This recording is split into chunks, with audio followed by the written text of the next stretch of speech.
Read Colossians 2 and 18 for me, please. Colossians 2 and 18. Let no man beguile you of your reward in heaven. Do not let any man beguile you of your reward in heaven. Through what? In a voluntary humility and worshiping of angels. Voluntary humility. What that means? You're voluntarily giving over yourself, being humble, maybe because it's your teacher. Okay? And the next thing you know, by not researching, you're worshiping some angels or gods, because angels are Elohims or Els or gods. Read that again. Let no man beguile you of your reward. Don't be beguiled or tricked of your reward. Read. In a voluntary humility. And having a voluntary humility, and that can happen. That can happen when you humble yourself under a teacher. And you're supposed to. You're supposed to humble yourself under a teacher, but no teacher is above the Most High. Read. And worshiping of angels. You have to make sure that teacher is not guiding you into a worship of an angel. Because if it's not the Most High, it's the worship of a fallen angel. And his name is Lucifer. His name is Lucifer. So you must be careful. The fallen one is very cunning. Very cunning.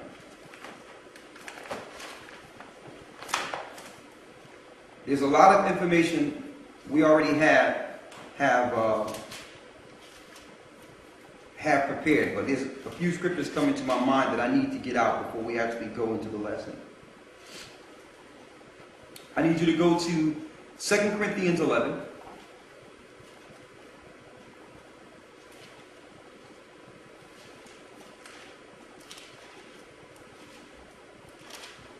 And 13. 2 Corinthians 11 and 13. And the 14th verse. Read that. 2 Corinthians 11 and 13.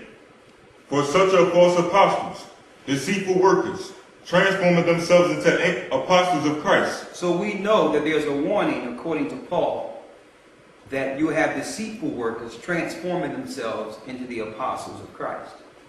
Read. And no marvel, for Satan himself is transformed into an angel of light. He's transformed into a what? Into an angel of light. Satan himself is transformed into an angel of light. Okay? So when Satan presents himself to the masses, you're looking for a guy with horns and a tail. But he's going to come to you as your God, as your angel of light. That's what we're trying to show you here. And we're going to prove that Satan have tricked the whole earth into calling on him. That cunning serpent have convinced the whole earth to call on him. Read. Verse 15. Therefore, it is no great thing if his ministers also be transformed as the ministers of righteousness. So there's no great thing that if his ministers also be transformed as the ministers of righteousness. So in the last days, you will see people who you think is righteous that are set up in your established religions, so to speak. And they're really ministers of the devil, ministers of Satan, bringing forth Satan's agenda. Read. Whose end shall be according to their works. And their end shall be according to their works. Because they decided to follow the dark works of Satan, they will fall with Satan. Okay, so we want to make sure some of you newer viewers, some of you brothers and sisters out there, don't get caught up. Just call on a name because you hear others call on the name. Because there's power. There is power behind the names you call. Whichever God you call on or pray to, you give power to that God. So don't just repeat things because you hear others say it. I hear a lot of people out there saying Yahweh, Jehovah, Yahweh, Yah, God, Jesus. They're saying a lot of different names, mainly because it was passed down through tradition or respect of their teachers, without research. But what is the Most High's name? Let's see. Let's go into it.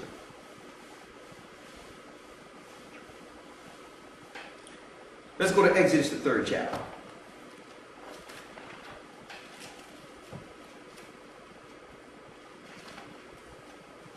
Exodus, the 3rd chapter. Let's go there.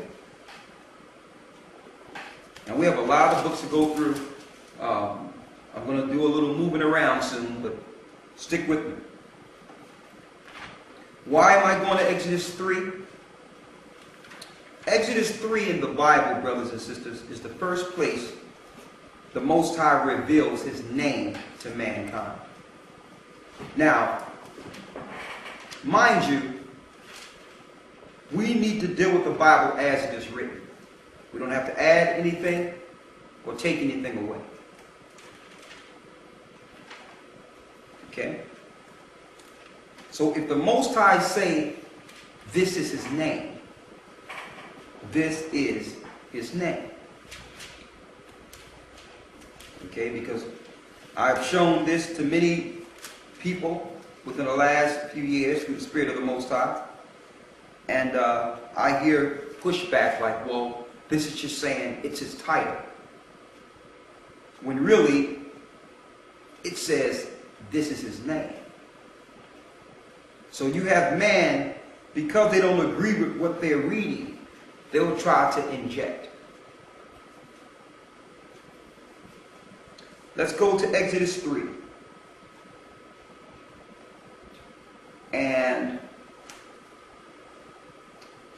let's start at the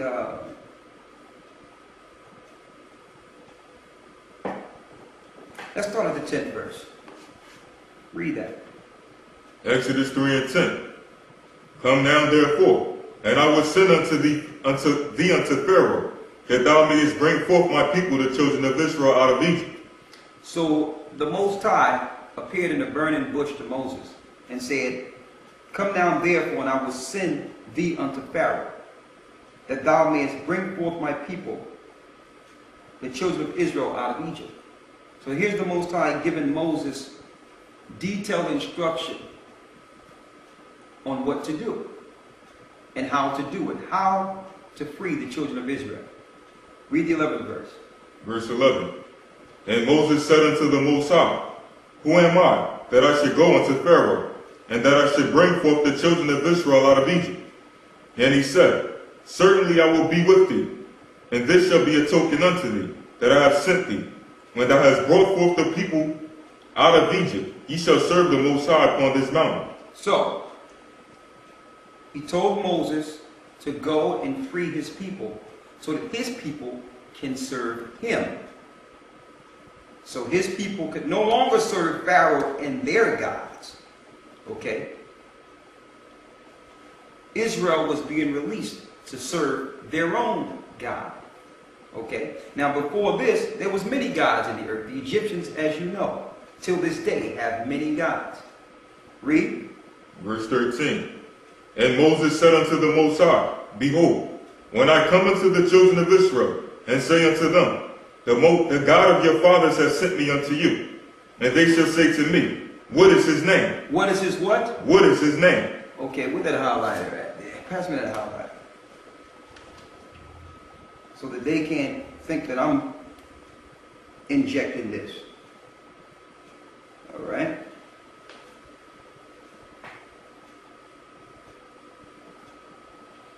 And Moses said unto the Most High, behold, when I come unto the children of Israel, and shall say unto them, the God of your fathers hath sent me unto you, and they shall say to me, what is his name?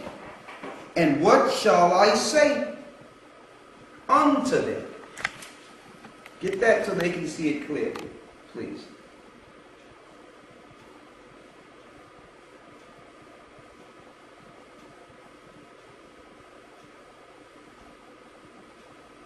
Got it? So, Moses is not asking the Most High what is his title. Okay? He's asking the Most High, what is your name?